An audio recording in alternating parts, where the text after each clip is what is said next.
Continuando nuestro recorrido por el segundo libro de Samuel, llegamos hoy al capítulo 6.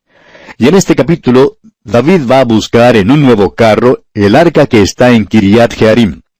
Usa es herido en Peres Usa. Dios bendice a Obed-edom por su cuidado del arca. David trae el arca a Sión. Su esposa Mical lo desprecia y como consecuencia, ella se queda sin hijos hasta su muerte. Este capítulo podríamos intitularlo Haciendo lo correcto de la manera indebida. Pues vemos aquí a David tratando de transportar el arca sobre un carro nuevo, aunque Dios había dado instrucciones explícitas en cuanto a su transporte. Los coatitas de la tribu de Leví debían llevar el arca sobre los hombros, según lo que tenemos en Números capítulos 3 al 7. Ahora Usa fue muerto porque él sabía muy bien que no debía tocarla. No tocar estaba incluido en las instrucciones de Dios en cuanto al arca. David trae luego el arca a su manera según el versículo 13. Mical reprocha a David por su entusiasmo y devoción a Dios al traer el arca a Jerusalén. Suponemos que al decir que David hizo lo correcto en forma indebida, suponemos, repito, que esta sea otra manera de expresar aquel antiguo epigrama que dice, el resultado justifica los medios que se emplean, o comúnmente el fin justifica los medios. Ha habido muchas organizaciones e individuos que han usado esto como su filosofía de la vida. Ahora no queremos sugerir que esta haya sido la filosofía de la vida de David, porque no lo fue. Pero en cuanto a este incidente particular aquí en el capítulo 6, es en verdad aplicable. Creemos que esta es una página de uno de los días más grandes en la vida de David. Supóngase que usted quisiera escoger el día más grande en la vida de David. ¿Qué día escogería usted? ¿Sería ese día cuando Samuel echó el aceite de la unción sobre él cuando era un joven pastor? ¿O qué le parece el día cuando David mató al gigante Goliat? Ciertamente, su primer romance con Mical, la hija de Saúl, que le fue dada en casamiento, merece alguna consideración. Ahora quizá usted escoja el día cuando David escapó de Saúl. O es posible que escoja el día cuando Saúl murió, porque eso significó que David llegaría al trono. Puede ser que usted crea que fue el día cuando fue hecho rey sobre todo Israel. Ahora aún puede ser que usted sugiera que fue el día cuando cometió el pecado con Betsabé, o el día cuando su hijo Absalón se rebeló contra él y fue muerto. O quizá aún escogiera usted el día cuando su hijo Salomón fue ungido rey. Pues bien, todos estos fueron días grandes en la vida de este gran hombre David. Creemos que hay dos eventos que sobresalen más que los otros en la vida de David. Uno es el día cuando David llevó el arca de Dios a Jerusalén, que se registra aquí en el capítulo 6, y el otro evento es la intención de David de construir una casa para Dios que encontramos en el capítulo 7. Estos, probablemente, fueron los dos días más grandes en la vida de David. Ahora debiera mencionar aquí que el arca del pacto denotaba la presencia de Dios entre su pueblo.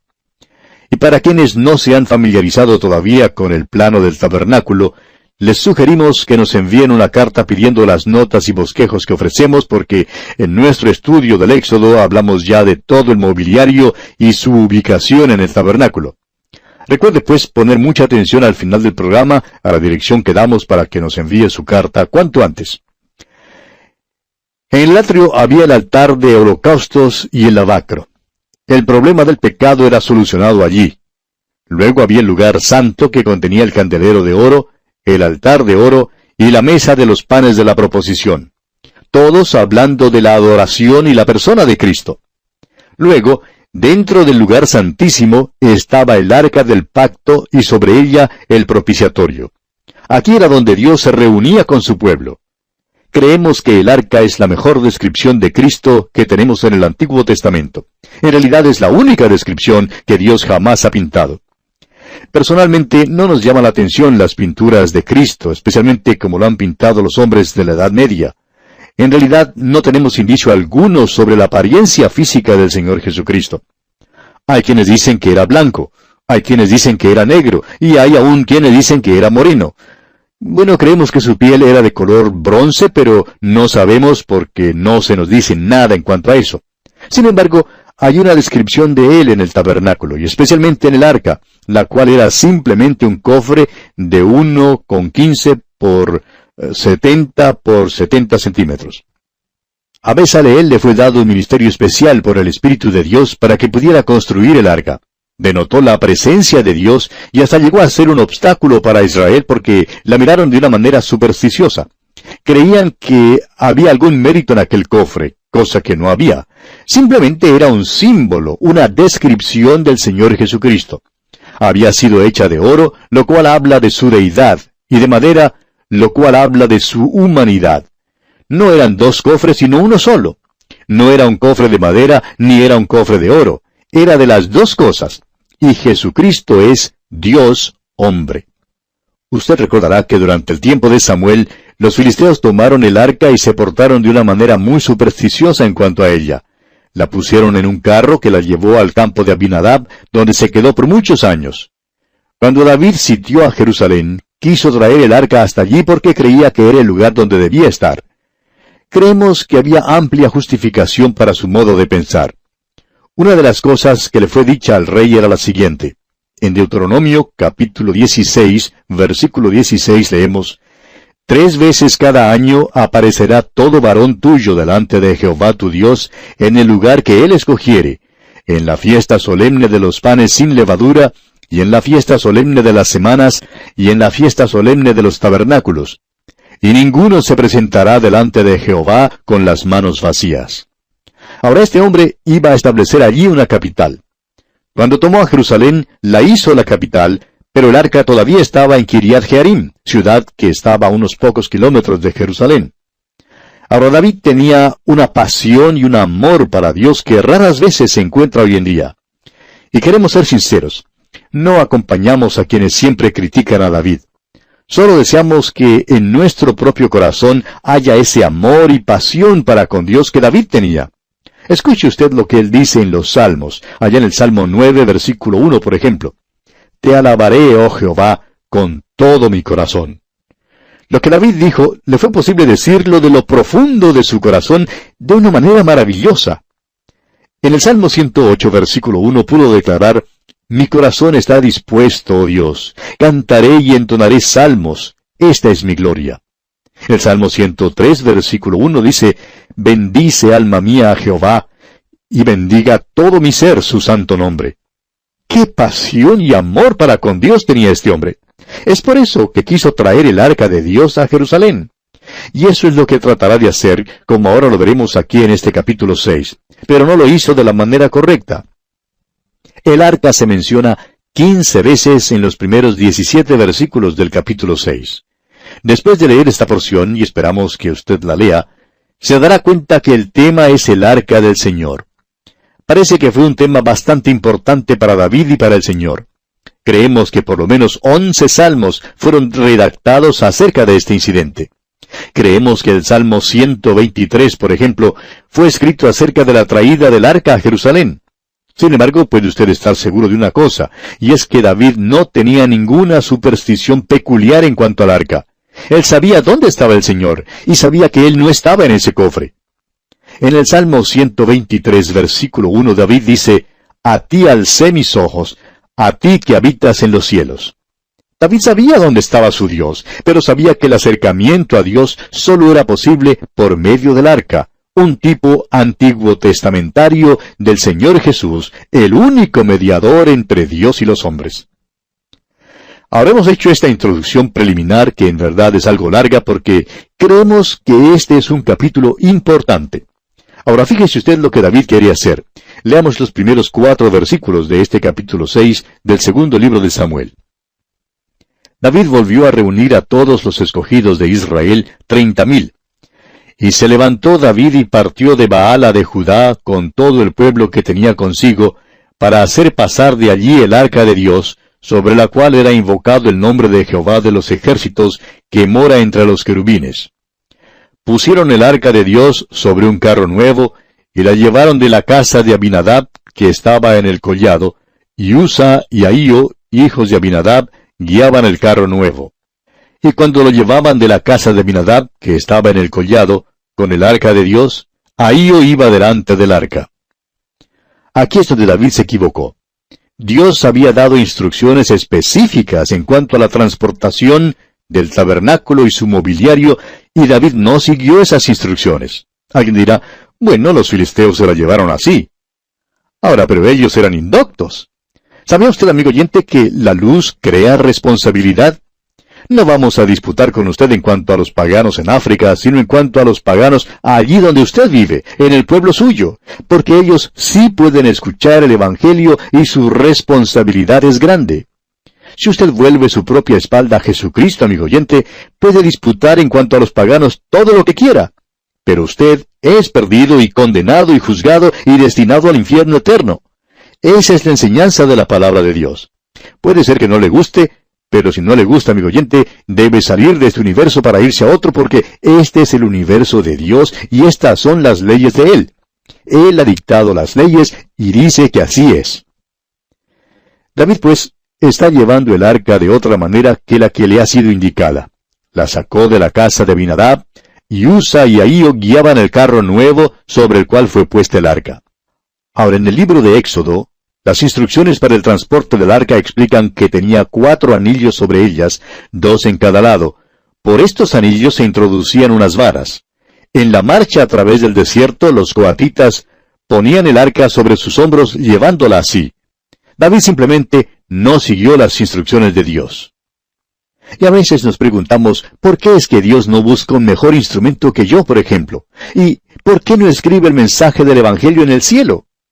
Pero Jesucristo ha de ser llevado a través del mundo hoy en día sobre los hombros de los que son de Él. Esa es la manera de Dios de hacer las cosas hoy en día, y así las hacían durante los tiempos de David. Pero David se equivocó. Y por eso se hallarán apuros, así como el pueblo de Dios hoy en día se halla en dificultades cuando yerra. Leamos ahora el versículo 5 de este capítulo 6 del segundo libro de Samuel. Y David y toda la casa de Israel danzaban delante de Jehová con toda clase de instrumentos de madera de haya, con arpas, salterios, panderos, flautas y címbalos. David era músico, y por supuesto que lleva el arca a Jerusalén con mucha música. Continuemos con los versículos 6 y 7. Cuando llegaron a la era de Nacón, Usa extendió su mano al arca de Dios y la sostuvo porque los bueyes tropezaban. Y el furor de Jehová se encendió contra Usa, y lo hirió allí Dios por aquella temeridad, y cayó allí muerto junto al arca de Dios. Esta es una situación muy seria. El arca estaba en el carro y los bueyes estaban volcando el carro. Usa trató entonces de impedir el movimiento del arca con su mano, y el Señor lo hirió y murió. Ahora alguien dirá quizá que eso es un castigo extremo para una infracción tan pequeña. La muerte de Usa afectó tanto a David que hizo parar la procesión y dejó el arca en la casa de Obed-edom geteo. David se enojó mucho con el Señor, y el Señor también se enojó. Dios se enojó porque David estaba llevando el arca de otra manera que la que Dios mismo había indicado. Y leemos aquí en los versículos 8 y 9, y se entristeció David por haber herido a Jehová a Usa, y fue llamado a aquel lugar Perez Usa, hasta hoy. Y temiendo David a Jehová aquel día dijo, ¿cómo ha de venir a mí el arca de Jehová?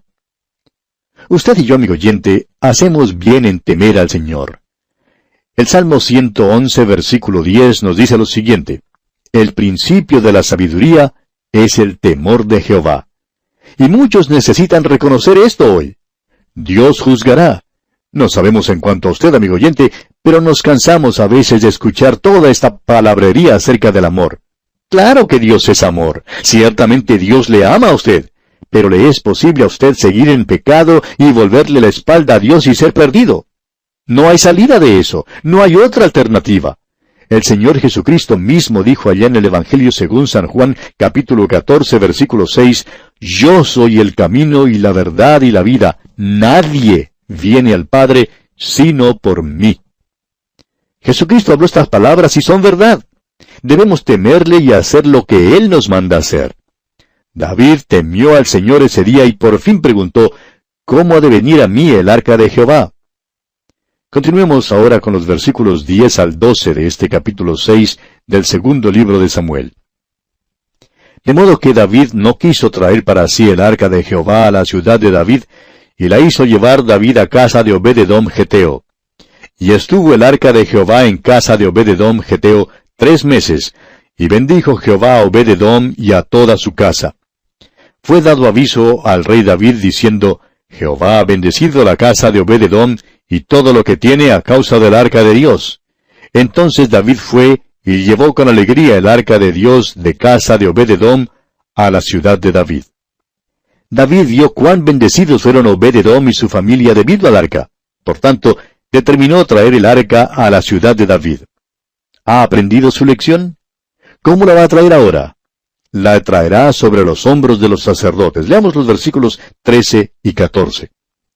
Y cuando los que llevaban el arca de Dios habían andado 6 pasos, él sacrificó un buey y un carnero engordado.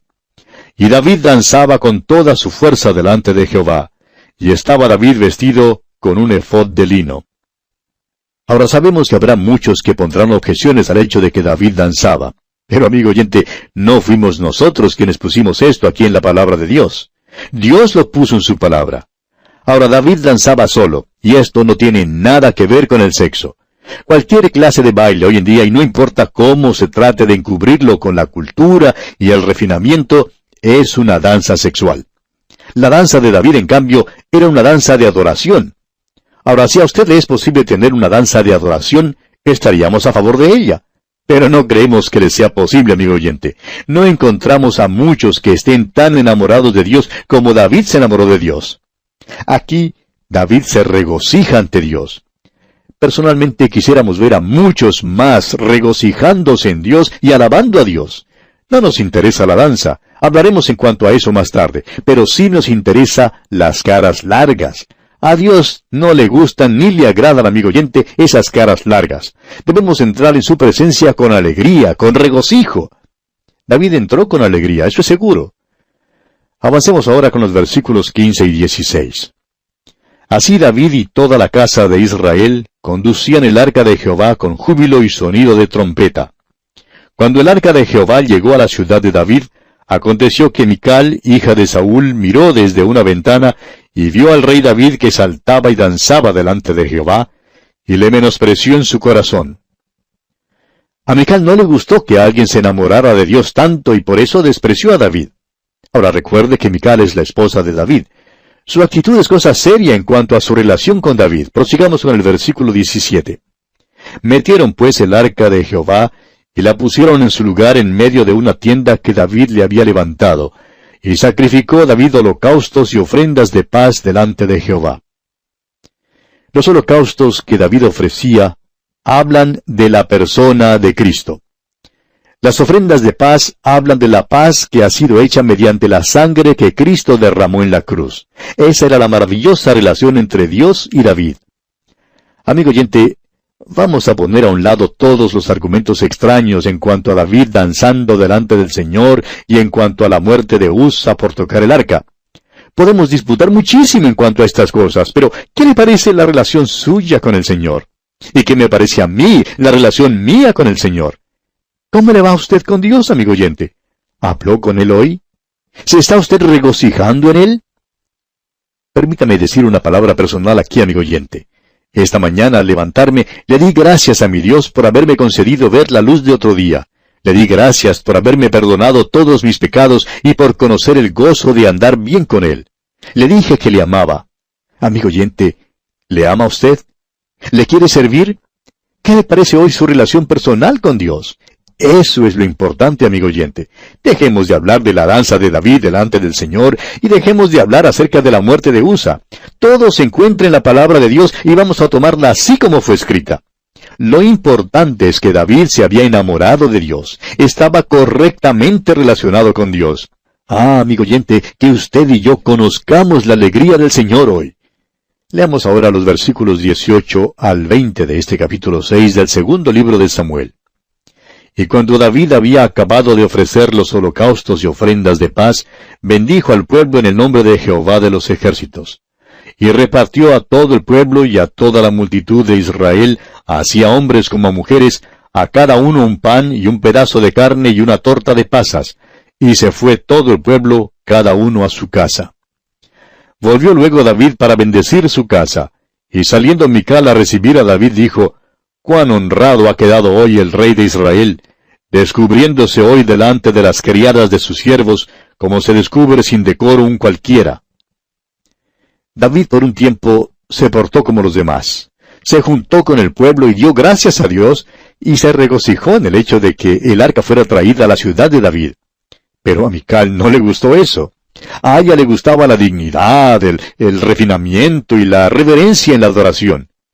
¿Sabe usted, amigo oyente, que nos da miedo estos supersantos que siempre hablan en cuanto a la consagración y la devoción? Tenga cuidado con esta gente, amigo oyente, son peligrosos. Y los tememos así como David les temió. ¿Qué hombre de Dios era David? Leamos ahora los versículos finales, versículos 21 al 23 de este capítulo 6 del segundo libro de Samuel. Entonces David respondió a Mical: «Fue delante de Jehová quien me eligió en preferencia a tu padre y a toda tu casa para constituirme por príncipe sobre el pueblo de Jehová, sobre Israel. Por tanto, danzaré delante de Jehová. Y aún me haré más vil que esta vez, y seré bajo a tus ojos, pero seré honrado delante de las criadas de quienes has hablado». Y Mical, hija de Saúl, nunca tuvo hijos hasta el día de su muerte. Aquí David está diciendo: Dios me eligió y yo me regocijaré delante de él. Ojalá que más personas tuvieran ese intenso deseo de regocijarse cuando van a la iglesia. Se disfrutaría más del servicio. Ahora, cuando David dijo: «Y aún me haré más vil que esta vez, y seré bajo a tus ojos», simplemente dice que no le importó el ser informal en su adoración a Dios. Y debido a que Mical despreció a David, él le impuso la desgracia más grande que se podría imponer a una mujer oriental. Se apartó de ella permanentemente, y ella se quedó sin hijos. David la descartó a causa de su actitud. Y así, amigo oyente, concluimos nuestro estudio de este capítulo 6 del segundo libro de Samuel. En nuestro próximo programa, Dios mediante, comenzaremos a estudiar el capítulo 7. Y en ese capítulo 7 veremos que Natán es el primero en aprobar el deseo de David de construir una casa para Dios. Más tarde, por medio de la palabra de Dios, Natán le prohíbe a David que construya la casa. Sin embargo, promete a David beneficios y bendiciones en su descendencia. El capítulo 7 finaliza con la oración de David y su alabanza. Esto es, pues, lo que estudiaremos en nuestro recorrido por el capítulo 7 de este segundo libro de Samuel. Le invitamos, pues, a sintonizarnos en nuestro próximo programa. Será, pues, hasta entonces, amigo oyente, quiera Dios bendecirle ricamente.